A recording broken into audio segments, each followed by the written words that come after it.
श्रीमती हुन् त भोजराज थापाको जस्तो सफलताको शिखरमा चढेका भोजराज थापाले भावुक हुँदै भन्छन्, त्यो दिन मसँग सिन्दुर किन्ने समेत पैसा थिएन। मेरो श्रीमतीलाई मङ्गलसूत्र लगाउनको लागि मेरो दिदीले किनिदिनु भएको थियो। भोजराज थापा जसले दुखी र गरिबहरूका पीडाहरूलाई देखाउने गर्छन्, तर उनको पीडा भने त्यो मनभित्रै गुम्सिएको थियो। तर उनले राष्ट्रिय अवार्ड पाउने बेलामा आफ्नो दुःख पोखेका छन्।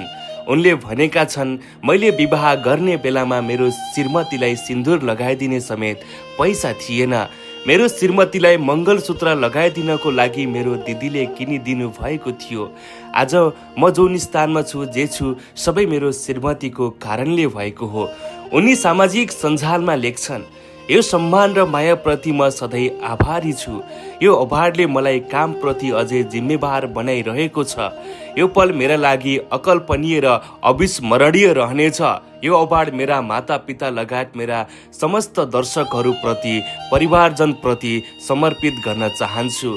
दर्शकबिन भोजराज थापाले त्यसो त धेरै दुखी गरिबहरूलाई सहयोग गर्ने गर्छन्।